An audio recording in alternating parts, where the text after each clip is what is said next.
গাছেদের পুনর্বাসন, 180টি বড় গাছকে সরানো হচ্ছে অন্যত্র। রাজ্যের ঘোষণা মতো ডেউচাতে এই কাজ হচ্ছে বলে জানালেন জেলা শাসক। গাছ না কেটেই এবার পুনর্বাসনের মাধ্যমে তৈরি হবে কয়লা খনি। ডেউচা পাঁচামিতে নজিরবিহীন উদ্যোগ। কয়লা খনির জন্য বনভূমি ধ্বংস হবে, এই আশঙ্কায় এতদিন সরব ছিলেন স্থানীয় আদিবাসী বাসিন্দারা। তবে প্রশাসনের নজিরবিহীন সিদ্ধান্ত বদলে দিল সব হিসেব নিকেশ। প্রকল্পের জন্য একটিও গাছ কাটা হবে না, বরং বৈজ্ঞানিক পদ্ধতিতে গাছগুলিকে পুনর্বাসন দেওয়া হবে। পরিবেশ রক্ষা করেই হবে উন্নয়ন, আর এই অভিনব উদ্যোগে খুশি স্থানীয়রা। জেলা প্রশাসন সূত্রে জানা গিয়েছে, ডেউচা পাঁচামি কয়লা খনি প্রকল্পের জন্য নির্ধারিত জমিতে থাকা 980টি গাছের মধ্যে প্রথম দফায় 180টি গাছ সরানো হচ্ছে। বিশেষ ক্রেনের মাধ্যমে শিকড় অক্ষত রেখে গাছগুলিকে অন্যত্র স্থানান্তর করা হচ্ছে। শাল, মহুয়া, অর্জুন সহ বিভিন্ন গাছের অস্তিত্ব রক্ষার জন্য আইআইটি খড়গপুরের একটি সংস্থার তত্ত্বাবধানে মোহাম্মদবাজারের চাঁদা মৌজায় গাছগুলিকে পুনর্বাসন দেওয়া হচ্ছে। বিশেষজ্ঞদের মতে, গাছগুলির শিকড় যেন কোনোভাবে ক্ষতিগ্রস্ত না হয়, সেই কারণে প্রতিটি গাছের শিকড়ের দৈর্ঘ্য অনুযায়ী 8 ফুট গভীর ও 6 ফুট চওড়া গর্ত তৈরি করা হয়েছে। সেখানে জৈব সার ও ওষুধ প্রয়োগ করে গাছগুলিকে বসানো হচ্ছে। হায়দ্রাবাদের গাছ বিশেষজ্ঞ রামচন্দ্র আপ্পারি ও ভার্টিকালচার সোসাইটির বিশেষজ্ঞদের তত্ত্বাবধানে এই কাজ চলছে। প্রশাসনের দাবি, আগামী 60 থেকে 90 দিনের মধ্যে নতুন শিকড় ও পাতা গজাতে শুরু করবে গাছগুলিতে। ততদিন পর্যন্ত একদিন অন্তর 100 লিটার করে জল দেওয়া হবে। নিয়মিত রক্ষণাবেক্ষণও চলবে। প্রকল্প ঘোষণার পর থেকে স্থানীয় আদিবাসীদের বড় দাবি ছিল জঙ্গল যেন নষ্ট না হয়। বহুদিন ধরে আন্দোলনও হয়েছে। তাদের দাবি ছিল প্রকৃতির ভারসাম্য নষ্ট না করেই উন্নয়ন করতে হবে। প্রশাসন সেই দাবিকে গুরুত্ব দিয়েই গাছ পুনর্বাসনের সিদ্ধান্ত নেয়। গাছ কেটে ফেলার পরিবর্তে ট্রান্সলোকেট করার পরিকল্পনা বাস্তবায়ন করা হয়। গাছ পুনর্বাসনের এই অভিনব উদ্যোগ দেখে অবাক স্থানীয় বাসিন্দারা। রবি টুডু বলেন, গাছকে পুনর্বাসন দেওয়া সম্ভব সেটা আগে জানতাম না, কিন্তু এখন দেখছি ওষুধ ও সার দিয়ে নতুনভাবে বসানো হচ্ছে, নিশ্চয়ই বেঁচে থাকবে। একই মত প্রকাশ করেছেন মাধব বিত্তারও। তিনি বলেন, প্রথমে বুঝতে পারছিলাম না সত্যিই কি গাছ বাঁচবে, কিন্তু এখন দেখে মনে হচ্ছে সঠিক উপায়ে বসানো হলে সব গাছ টিকে যাবে।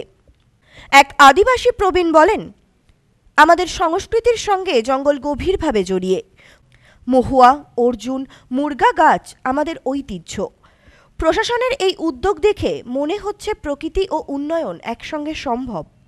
জেলা শাসক বিধান রায় বলেন, মুখ্যমন্ত্রী আগেই জানিয়েছিলেন এই প্রকল্প করতে একজনকেও উচ্ছেদ করা হবে না, এমনকি একটি গাছও কাটা হবে না। সেই নীতিতেই চলছে গাছ পুনর্বাসন।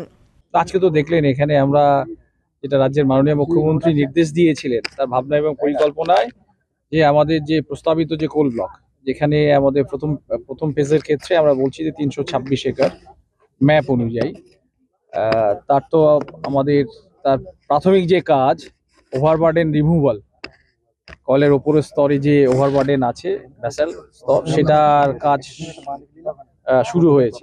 এবং তার সাথে সাথে এখানে এই প্রস্তাবিত জায়গায় আমাদের 980টি আমাদের গাছ আছে।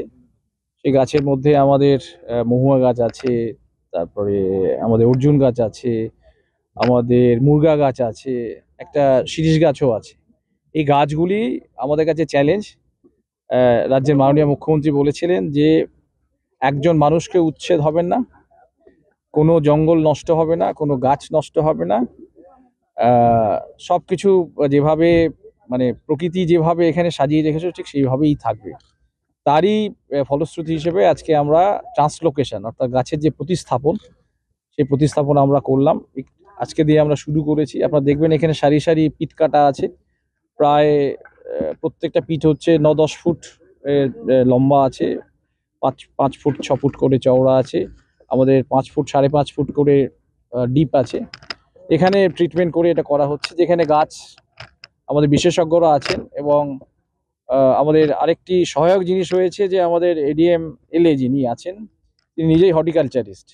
তিনি গবেষণা করেছেন, এই হর্টিকালচার তার সাবজেক্ট ছিল এটা। এর সাথে সাথে আমাদের দুজন একেবারে দেশের মধ্যে অগ্রগণ্য যারা বিশেষজ্ঞ, যারা লক্ষ লক্ষ গাছ এভাবে প্রতিস্থাপন করেছেন, তাদের বিশেষজ্ঞ মতামত, তাদের এক্সপার্টাইজ আমরা অ্যাভেল করছি এখানে। এই সিদ্ধান্তে প্রকল্পের বিরুদ্ধে সরব থাকা মানুষজনও এখন আশ্বস্ত, পরিবেশ রক্ষা করেই উন্নয়ন সম্ভব। ডেউচা পাঁচামির এই প্রকল্প তা প্রমাণ করে দিচ্ছে।